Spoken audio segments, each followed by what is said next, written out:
নমস্কার, আমি রূপসী হালদার।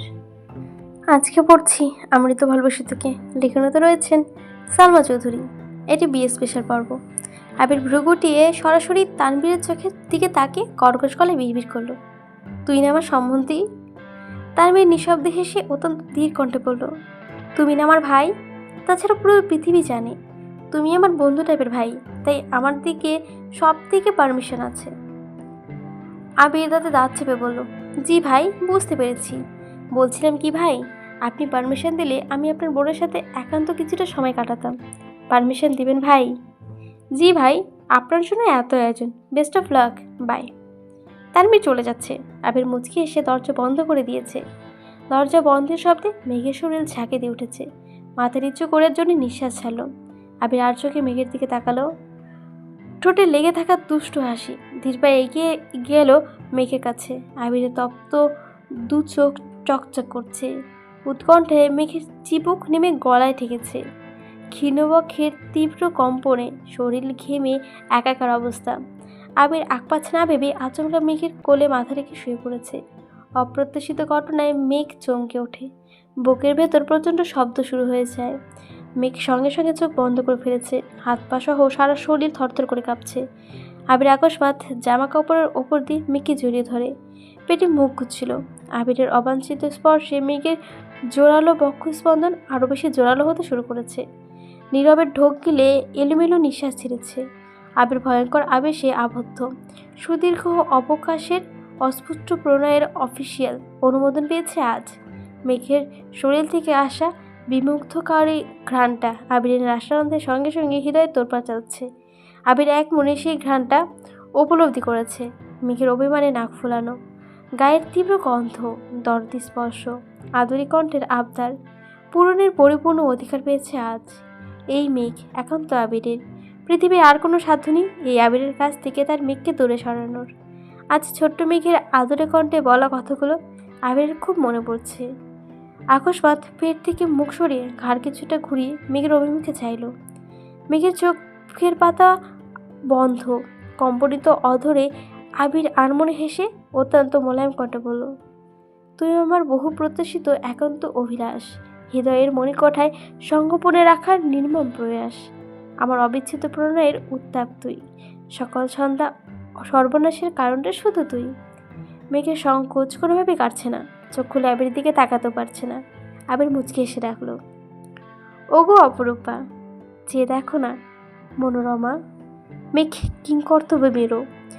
আবিরের একের পর এক ভাবপ্রবণ কথা শুনে মেঘের অবস্থা অতিরিক্ত খারাপ হয়ে যাচ্ছে। বুকের ভেতর চলমান ইতস্তত কাটিয়ে চোখ পিটপিট করে তাকালো। আবির সঙ্গে চোখাচোখি হতেই আবির আকস্মাৎ সশব্দে হেসে উঠল। আবিরের প্রাণোচ্ছল হাসি দেখে মেঘ না হেসে পারল না। আবির হাসি থামিয়ে ঠোঁট দিয়ে জিভ দ্বারা ঠোঁট ভিজিয়ে তপ্ত স্বরে শুধালো, আমাকে পেয়ে খুশি তো? মেঘ মাথা তুলে স্বাভাবিক কণ্ঠে বলল, আলহামদুলিল্লাহ, অনেক খুশি। আপনি? আবির আবারও মৃদু হাসলো। মেঘের কোল থেকে উঠে মুখোমুখি বসলো। লম্বা নিঃশ্বাস ফেলে মেঘের হাতটা শক্ত করে ধরে কোমল কণ্ঠে বলতে শুরু করলো, আলহামদুলিল্লাহ, আজ আমি খুব খুশি। কারণ আমার স্প্যারোকে দেওয়া কথা আজ পরিপূর্ণভাবে রাখতে পেরেছি। ছোট্ট স্প্যারো সেই আহ্লাদি কণ্ঠে বলা কথাটা আমাকে ছেড়ে যেতে পারবে না। স্প্যারো ভুলে গেলেও আমি ভুলতে পারিনি। গত 16টা বছর আমি শুধু এই একটা কথাই জোরেই সব বিপত্তিকে টিকেছিলাম। আজ আমার স্প্যারোকে আমার বলতে চাই, আমি ছেড়ে যাইনি, কোথাও যাইনি। তোমার আবিরকে তোমারই রয়েছে। তুমি সেই দিন শুধু বলেছিলে ছেড়ে যেও না, অথচ আমি বুঝেছিলাম তোমাকে ছেড়ে বাঁচতে পারবো না। শেষ বিকেলে পাখিদের বাড়ি ফেরার তারা দেখে তুমি আবেগী কণ্ঠে বলেছিলে, ওদের মতো আমারও যদি আলাদা একটা বাড়ি থাকতো। আর আমি ভেবেছিলাম যে কোনো মূল্যে হোক তোমাকে তোমার স্বপ্নের বাড়ি উপহার দেব। একবার খেলতে গিয়ে পায়ে ব্যথা পেয়েছিলে বলে তুমি শীতল কণ্ঠে বলেছিলে, খেলতে না গেলে তো ব্যথা পেতে না। আমি মনে মনে বলেছিলাম আজকের পর খেলতে যাব না। জ্বরের ঘোরে আমার হাতটা আঁকড়ে ধরে তুমি বলেছিলে আমার কাছে থাকো। আমিও থেকে গেলাম। কোনো একদিন কোনো কারণে বাসের আমাকে বকা দিয়েছিল দেখে তুমি সবার সামনে আমার হাতটা শক্ত করে ধরে বলেছিলে, আবির ভাইয়া শুধু আমার, তোমরা কেউ কিছু বলতে পারবে না। আমি আবির, সেদিন তোমার হয়ে গিয়েছিলাম। নিজের সাথে প্রতিজ্ঞা করেছিলাম, বাঁচলে তোমার সাথেই বাঁচব। মেঘ অবিশ্বাসের চোখে আবিরের অভিমুখে চেয়ে আছে। অতর্কিতেই বেড়েছে বুকের ভিতরে ধুকপুক শব্দ। আবিরের কথাগুলো শুনে মেঘের চক্ষুদয় কোটর ছেড়ে বেরিয়ে আসতে চাইছে। ফর্সা লাজুক আদলে মুহূর্তে পরিবর্তন হয়ে গেছে। নাকের ডগায় মুক্তোর মতো বিন্দু বিন্দু ঘাম চিকচিক করছে। মেঘের উদ্বেলিত মনোভাব চোখে মুখে ফুটে উঠেছে। যে আবির প্রণয়ে আসক্ত মেঘ, সে আবিরের মেঘের কাছেই প্রতিবাধ্যকতা ছিল এতগুলো বছর। এটা ভেবেই মেঘের মস্তিষ্কের নিউরনে অনুরণ শুরু হয়েছে। মেঘ অসহায় মুখ করে আবিরের চোখের দিকে তাকে প্রশ্ন করলো, আমি আপনাকে এত কিছু বলেছিলাম? আবির মেঘে দুই হাতে নিজের দুই গালে রেখে নিঃশব্দে টেনে বলল, হুম। আমার মনে নেই কেন? কারণ তখন তুমি অনেক ছোট ছিলে। আপনি কখনো বলেননি কেন? ভালোবাসা মুখে বলে হয় না পাগলি, তোমাকে নিজ থেকে অনুভব করতে হতো, আর আমি সেই অপেক্ষাতে ছিলাম। মেয়ে কপাল কুঁচকে প্রশ্ন করল, আপনি আমাকে তুমি করে বলছেন কেন? শুনতে খারাপ লাগছে? কেমন যেন অস্বস্তি লাগছে। আপনার মুখে তুইটাই মানায়। অভ্যাস করো, এখন থেকে তুমিটাই বেশি শুনতে হবে। কেন? আমি মৃদুস্বরে বলল, আমার সম্বন্ধী আমাকে ভয়ঙ্করভাবে ওয়ার্নিং দিয়েছে, বিয়ের পর তোমার সাথে তুই তুকারি করলে আমার নামে মামলা দেবে। তানবীরের এসব তুই তুকারি একদম পছন্দ না। ওর সাথে কথা বললে সচরাচর তোমাকে তুই বলে সম্বোধন করি, না করলেও তারপরে ভুলে যদি করে ফেলি, দেখবা সাথে সাথে রাগিয়ে সারাদিন আমার সাথে কথাই বলে না। গতকাল রাতে আমাকে লাস্টবারের মতো ওয়ার্নিং করেছে, যেন কোনোভাবে তুই না বলি। পার্সোনালি ঘরে দরজা বন্ধ করে তুই বললেও আমার সম্বন্ধী, বাবা মা, শ্বশুর শাশুড়ি কিংবা কোনো আত্মীয় সামনে কোনোভাবে তুই বলতে পারবো না। মেঘ অবিনিষ্টেনায় চেয়ে থেকে শান্ত কণ্ঠে শুধালো, আপনি ভাইয়াকে ভয় পান? না, তোমাকে ভয় পাই। মানে? আবির মেঘের হাত গাল থেকে নামিয়ে বুকের ওপর রেখে বলতে শুরু করলো, তোমাকে হারানোর ভয়ে আমার এই যে এইখানে বারংবার কেঁপে ওঠে। আবিরকে ধ্বংসের একমাত্র অস্ত্র মেঘ। তানভীর সহ আমার কাছে মানুষজন খুব ভালোভাবে জানে আমার জীবনে তোমার অস্তিত্ব ঠিক কতখানি জুড়ে। আমাকে কোনো কিছুতে রাজি করাতে বাধ্য হলেও ইচ্ছাকৃত তোমার নাম দেয়, কারণ তারা জানে তুমি আমার একমাত্র দুর্বলতা। এই যে তুমি কত শত কুসংস্কার মানো, কিচ্ছু হবে না জেরো আবেগে নাড়ো না, আবেগে নাচো। আমিও ঠিক তেমন, তোমার নামে কিছু শুনলে বুঝে না বুঝেই রিয়্যাক্ট করি, নিজের ওপর নিয়ন্ত্রণ হারিয়ে ফেলি। অন্ততপক্ষে তোমাকে নিয়ে তানবীরের সাথে আমি কোনো রকম অসম্মতি জড়াতে চাই না। তাই ও যা বলেছে আমি তাই মেনে নিয়েছি। আবির উত্তন্ত কণ্ঠ দেখে মেঘ প্রতিনিয়ত আশ্চর্যের চূড়ে পৌঁছে যাচ্ছে। মেঘ নির্বিকার চোখে তাকে গম্ভীরভাবে মনোযোগ দিয়ে আবিরকে দেখছে। আবির কয়েক মুহূর্ত মেঘের মায়াবী আদলে চেয়ে থেকে আর মনে হেসে ফেলল। ম্যাম, এভাবে তাকে আমাকে আগে ভাগে দুর্বল করে দেবেন না। আমি আপনার সাথে অনেক কথা রয়েছে আজ। আবিরের কথায় মেঘের ভাবনার সুতো ছিঁড়েছে। কপালে ভাঁজ ফেলে মৃদুস্বরে বলল, কি কথা? আগে নামাজ পড়ে রবের কাছে শুকরিয়া আদায় করি, তারপর বলবো। যাও, ফ্রেশ হয়ে উঁচু করে এসো। আবির মেঘের হাত ছেড়ে বিছানা থেকে নেমেছে।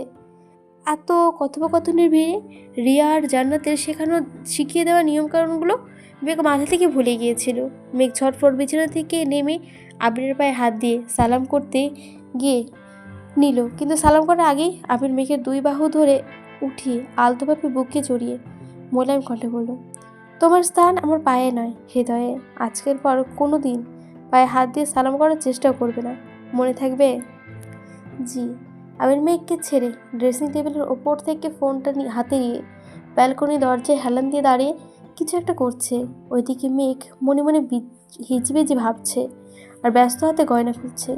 গলা একটা গয়নাতে খুলতে কিছু চুল টান পড়তে মেঘ ব্যথায় উফ করে উঠেছে। আবির সহসা ফোন টেবিলের উপর রেখে মেঘের কাছে এসে জিজ্ঞেস করলো, কি হয়েছে? চুলে টান লাগছে। হাত সরাও, আমি দেখছি। মেঘ ভ্রু কুঁচকাল, তবে নিষেধ করলো না। আবির খুব মনোযোগ দিয়ে মেঘের চুল সরিয়ে গয়না খুলে দিচ্ছে। মাথায় লাগানো ক্লিপগুলো খুলতে খুলতে কর্কশটা বিড়বিড় করলো, আগেই বলেছি রাতে এত সাজগোজ করতে হবে না, তারপরও কেউ কথাই শোনে না। আবিরের ঠান্ডা কণ্ঠের অভিযোগ সম্মতি ফেললো মেঘের। চোখ ঘুরিয়ে আবিরকে এক পলক দেখে হালকা কেসে শীতল কণ্ঠে বলল, আবির ভাই। আকস্মাৎ আবিরের সুপ্ত ক্রোধ চোখে ভেসে উঠেছে। মেঘের দিকে তাকে চোখ রাঙাতে মেঘ দাঁত কেলিয়ে হেসে বলল, মজা করেছি। আবির প্রত্যুত্তরে কিছু বলল না। মেঘ ওয়াশরুম থেকে ফ্রেশ হয়ে আসতেই আবির চুপচাপ ওয়াশরুমে চলে গেছে। যথারীতি দুজনে একসাথে দুই নফল নামাজ আদায় করে নামাজ শেষ করে আবির মেঘের কপালে দীর্ঘ চুমু খেয়ে মেঘকে শক্ত করে জড়িয়ে তুলল। আবিরের সারাদিনের সব দুষ্টুমি খুনসুটি হঠাৎই পরিবর্তন হয়ে গেছে। কেমন যেন নিশ্চুপ হয়ে গেছে। আবিরের বুকের ভেতর মাথা থাকায় মেঘ স্পষ্টভাবে আবিরের হৃদস্পন্দন টের পাচ্ছিল। মেঘ হঠাৎই ততষ্ট কণ্ঠে শুধালো, কি হয়েছে আপনার? আপনি কোনো বিষয় নিয়ে চিন্তিত? আবির ঘন ঘন ঢোক গিলছে। মেঘকে বিছানার পাশে বসিয়ে আবির ফ্লোরে বসলো। মেঘ আকুল কণ্ঠে বারবার প্রশ্ন করছে। আবির ভাই উত্তর না দিয়ে কিছুক্ষণ চুপচাপ তাকিয়ে রইল। আবির আচমকা বসা থেকে উঠে ওয়ার্ড্রোব থেকে একটা ছোট্ট বক্স বের করলো। আবির নাম লেখা একটা ডিজাইনিং লকেট বের করে মেঘের গলায় পরিয়ে দিয়ে মৃদু স্বরে বলল, এটা বাসরাতের গিফট। মেঘ তৎক্ষণাৎ লাফিয়ে উঠে বালিশের নিচ থেকে একটা কোরের বক্স বার করে আবিরের দিকে বাড়িয়ে দিল। এটা আপনার জন্য। আবির কপাল কুঁচকে প্রশ্ন করলো, বাসরাতে গিফট দিতে হয়, এটা তোমাকে কে বলেছে? রিয়া আপু, জানাত আপু, তাছাড়া আমার বান্ধবীরাও বলেছে। আর কি কি বলেছে? আরও অনেক কিছু।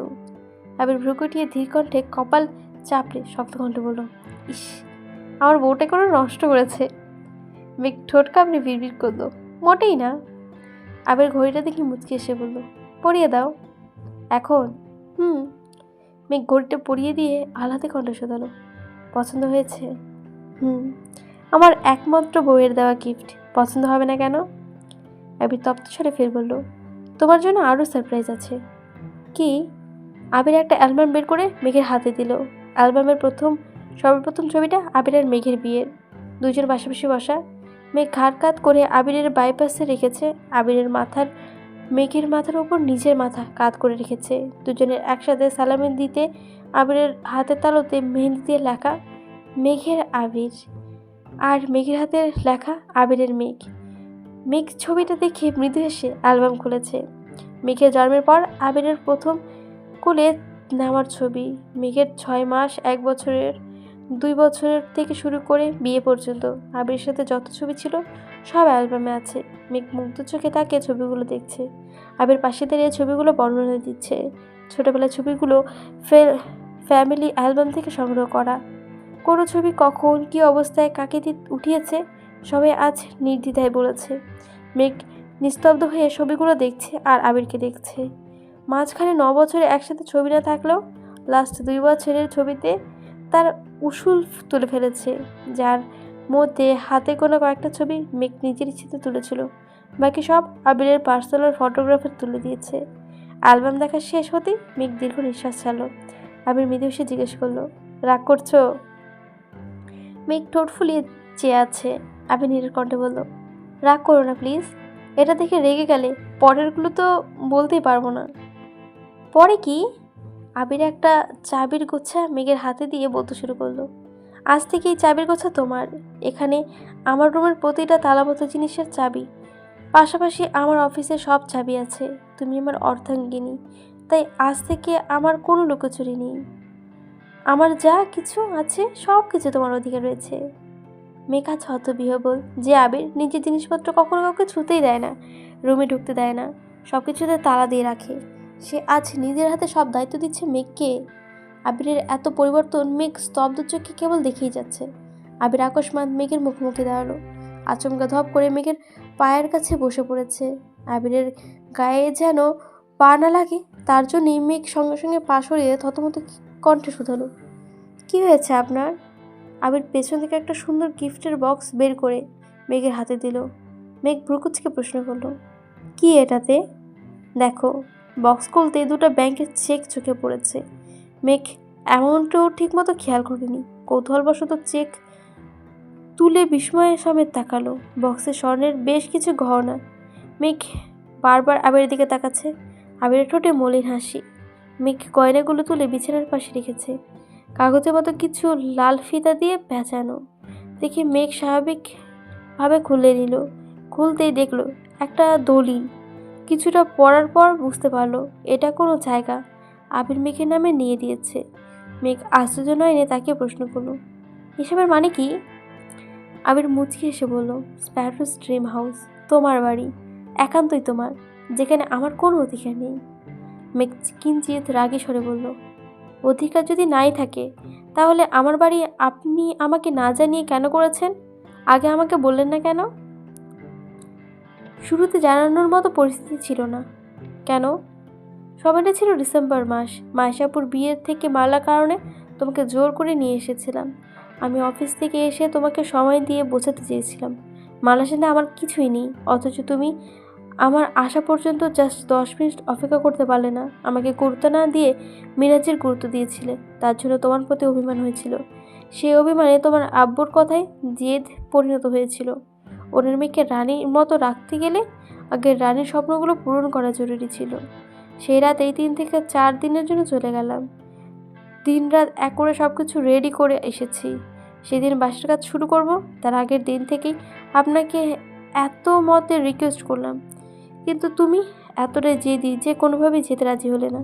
তোমাকে সারপ্রাইজ দিতে চেয়েও দিতে পারলাম না, তাই সিদ্ধান্ত নিয়েছিলাম বাসার কাজ পুরোপুরি শেষ করে জানাবো।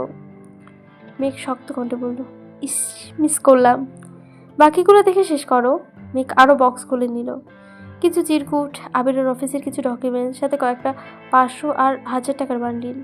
এত টাকার বান্ডিল দেখে মেঘ আশ্চর্যান্বিত হয়ে তাকিয়ে উদ্ভিদ কণ্ঠে শোধালো, এত টাকা কার? আবির মোলায়েম কণ্ঠে বলল, তোমার। মানে? এত টাকা দিয়ে আমি কি করব? এগুলো সব কাবিনের। মেঘ ধীর কণ্ঠে বলতে শুরু করলো, আমি যতদূর শুনেছি কাবিন বইয়ের পরিবার অথবা বইয়ের ইচ্ছে অনুযায়ী দিতে হয়। আমি বউ বলেছি, আমার কাবিনের তো কোনো প্রয়োজন নেই। আমি আপনাকে চেয়েছি, আলহামদুলিল্লাহ আপনাকে পেয়েও গেছি। আমার আর কিছু চাওয়ার নেই। আপনার এত গিফট, টাকা, ব্যাংকের চেক এসবের কোনো কিছুই চাই না। বিয়েতে কাবিন যদি আবশ্যক হয় তবে আমি কাবিন হিসেবে আপনাকে চাইব। আমি তো শুধু আপনাকে চাইব। মেঘের 2 চোখ ছলছল করছে। নিজেকে সংযত করতে তারই তো শ্বাস টানলো। আবের দুর্বোধ্য নেত্রে মেঘের মায়াবী নয়নে চেয়ে আছে। অল্পতে লজ্জায় আড়ষ্ট হওয়া মেয়েটার অদম্য কণ্ঠের আশঙ্কা শুনে আবির শীতল চোখে চেয়ে মুচকি হাসলো। মেঘ ততক্ষণে কি বলেছে নিজেও জানে না। আবির অন্যরকম চাউনি দেখে ছোট লজ্জা পেয়েছে। আবির কিছুক্ষণ চোখ মুখ গুটিয়ে শান্ত কণ্ঠে শুধালো, যা দিয়েছি সব কিছু সহ আবির যদি তোমার হয় তাহলে কাবির নিয়ে কি তোমার আর কোনো আপত্তি আছে? মেঘ সঙ্গে সঙ্গে আবিরের দিকে তাকে শ্বাস ছেড়ে ঠোঁট ফুলিয়ে নিষ্পাপ কণ্ঠে বলল, আমার আবির হলেই হবে। আবির ভ্রু উড়াতেই মেঘ থতমা দেখে বলল, সরি সরি সরি, আপনাকে হলেই হবে। আমি তো তোমারই, বাকি যা দিয়েছি এসবও তোমার। এগুলো সব কাবিন হিসেবে। তোমার কি আমার কাছে আর কিছু চাওয়ার আছে? মেঘ সাবলীর ভঙ্গিতে বলল, আমার কিছু লাগবে না। মনে কষ্ট থাকবে না তো? মেঘে একগাল হেসে বলল, আমার মনে কষ্টের ছিটেফোঁটাও নেই, কারণ আপনাকে পেয়ে গেছি আমি। আমির অনুগ্রহ হেসে টেবিলের ওপর রাখা একটা বই থেকে কাগজ বের করে মেঘের হাতে দিল। তারপর একটা গুরুত্বপূর্ণ না দিয়ে মেঘ জিজ্ঞেস হলো, কি ওগুলো? পড়ো। মেঘ বিড়বিড় করে পড়ছে। কিছুটা পড়তে বুঝতে পারলো এটা কাবিননামার কপি। মেঘ সঙ্গে সঙ্গে নিচে তাকালো। বরের স্বাক্ষরের জায়গায় সাজ্জাদুল খান আবির লেখা, আর কনের স্বাক্ষরের জায়গায় মহাদিবা খান মেঘ। বিবাহ রেজিস্ট্রি তারিখ 2-3-2-20, যা আজ থেকে আরও 3 বছর আগেকার। এটা দেখে মেঘ বিস্তর্ণ চোখে তাকে এক হাত নিজের মুখ চেপে ধরেছে। মেঘের হাত থরথর করে কাঁপছে। কান দিয়ে গরম হাওয়া বের হচ্ছে। মস্তিষ্কের বিদ্যমান স্নায়ুগুলো ধপধপ করে কাঁপছে। বুকের ভেতরটা দুরু দুরু করে কেঁপেই চলেছে। নিজের চোখকে বিশ্বাস করতেই পারছে না। মেঘ শতব্যস্ত চোখে আবিরের দিকে তাকালো।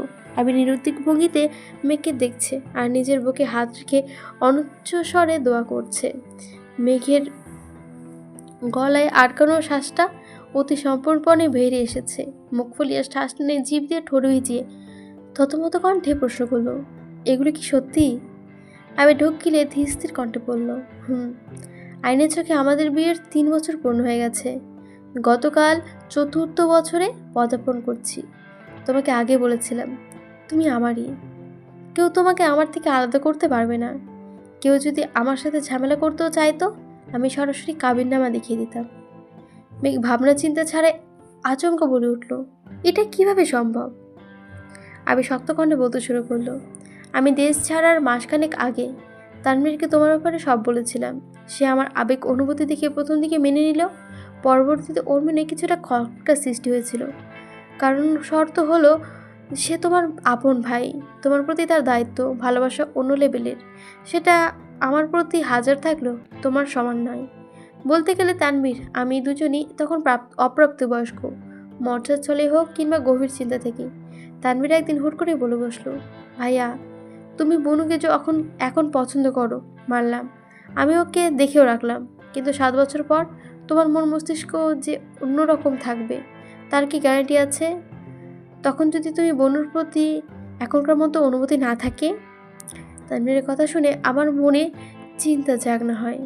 আমি নিজেও কখনো সেভাবে ভেবে দেখিনি, তাই চিন্তা ভাবনা করে সিদ্ধান্ত নিলাম তোমাকে বিয়ে করব। কেন সেই সিদ্ধান্ত নিয়েছিলাম আমি নিজেও জানি না, শুধু মনে হয়েছিল তানভীর যা বলেছে একদম ঠিক বলেছে। তানভীর মজার ছলে বলল, আমি দুশ্চিন্তায় ঘুমাতে পারছিলাম না। তানভীরকে জানানোর পর সে খুব রিকোয়েস্ট করেছে যেন বিয়ের ঝামেলা না করি। ও এমনিতেই এসব বলেছিল, আরও অনেক কিছু। আমার মাথায় তখন কিছু ঢুকছিল ওই না, আমার কাছের বন্ধু বাবা কাজী, তাই তৎক্ষণাৎ খোঁজ নিলাম। তোমার বয়স অনেক কম ছিল, তাই তৎক্ষণাৎ খোঁজ নিয়ে তোমার বয়স দেখলাম। তোমার আমার প্রতি তীব্র ঘৃণা ছিল, সব মিলিয়ে তখন বিয়ে সম্ভব ছিল না। তাছাড়া কিছু নিয়ম নীতি ছিল যার কারণে আঙ্কেল কোনোভাবে রাজি হচ্ছিল না। কিন্তু তখন আমার একটা জেদ ছিল, যেভাবে হোক বিয়ে আমায় করতে হবে। আঙ্কেলকে বিস্তারিত বুঝিয়ে খুব কষ্টে রাজি করিয়ে রাকিব, তানভীর আর সুজনের উপস্থিতিতে বিয়ের কাজ সম্পন্ন করে দেশে ছাড়ি। আবির দীর্ঘ নিঃশ্বাস ছেড়ে পুনরায় বলতে শুরু করলো, বিশ্বাস করো আমি তখন কোনো কিছু ভাবিনি, এত কিছু বুঝিও নি, শুধু বুঝেছিলাম তোমাকে আমার লাগবে, সেটা যে কোনো মূল্যে হোক। মস্তিষ্কে শুধু শুধু একটাই কথা ঘুরপাক খাচ্ছিল, তোমাকে বৈধতা চাঁদে মোড়ানো। পাওয়া না পাওয়ার মাঝে আমি তখন বিস্তারিত জ্ঞান হারিয়ে ফেলেছিলাম। ভবিষ্যতে কি হবে না হবে সব ভুলে গিয়েছিলাম। বিয়ে পরিপূর্ণ হবে না জেনেও আবেগের তাড়নায় বিয়ে করেছিলাম। নিশ্চুপ মেঘ এবার মুখ খুলল, কিছুটা বিস্মিত হয়ে জানতে চাইল, আমার সাইনটা কে দিয়েছিল? তুমি। কিভাবে? আমি তো এসবের কিছুই জানতাম না। মনে আছে তানভীর একদিন ঘুরতে নিয়ে তোমাকে বিয়ের কথা বলেছিল? হ্যাঁ মনে আছে। আমাকে এমন একটা কাগজে সাইন করতে বলেছিল। আমি জিজ্ঞাসা করেছিলাম, এটা কিসের কাগজ? ভাইয়া বলেছিল বিয়ের। আমি তখন সেভাবে গুরুত্বই দিইনি, ভেবেছিলাম ভাইয়া মজা করছে। আবির কপাল গুলিয়ে জানতে চাইল, কেন? আমার নাম বলেছিল না, মনে নেই? হ্যাঁ ওটাও মনে আছে। বিয়ের কথা বলায় আমি যখন হাসছিলাম তখন ভাইয়া জিজ্ঞাসা করলো, আমাকে যার কাছ থেকে বিয়ে দিলে আমার আপত্তি আছে কি না? আমিও সুন্দর করে বলেছিলাম, কোনো আপত্তি নেই, তুমি যাকে বলবা তাকে বিয়ে করে নেব। আমার সত্যি তখন কোনো আপত্তি ছিল না, কারণ তখন আমার জীবনে আপনি ছিলেন না। আমার চোখে আমার ভাই সবার সেরা ছিল। সেটা যাই বলতো আমি সব কিছু মেনে নিতাম। ভাইয়া তখন আমাকে আপনার বিয়ের কথা বলেছিল, আর আমি ভাইয়ার কথায় আপনাকে বিয়ে করতে রাজি হয়ে গিয়েছিলাম। আমি ভেবেছিলাম ভাইয়া মজা করছে, তাই যা বলেছিল সবেতেই হ্যাঁ হ্যাঁ করে সাইনও করে দিয়েছিলাম। এরপর ভাইয়ের সাথে ওই বিষয়ে আর কোনোদিন কোনো কথা হয়নি। ভাইয়াও কিছু বলেনি, আর আমিও সেই ঘটনা বেমালুম ভুলেই গিয়েছিলাম। আবির মলিন হেসে বলল, ওই দিনই তোমার আমার বিয়ে হয়ে গিয়েছিল। তানবীরের সাথে সাথে সেখানে কাজী সাহেব, সুজনরাও উপস্থিত ছিল, তাছাড়া ফোনে আমিও ছিলাম। মেঘ হা হয়ে আবিরের দিকে তাকিয়ে আছে।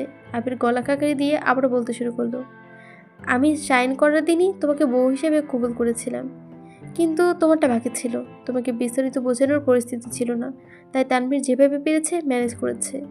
আমার কথা ছিল, যেহেতু তোমার সাথে তখন মানসিক বা শারীরিক কোনো সম্পর্ক আমি জড়াবো না, তাই শুধু আইনি কাগজটা সম্পন্ন করে রাখবো। বাসায় সেটা যেভাবে হোক তোমাকে পটিয়ে বাসায় সবার অনুমতি নিয়ে তোমাকে বিয়ে করব। আমি নির্বোধ ছিলাম, কারণ আমি তখনও আবেগে পা ভাসাচ্ছিলাম।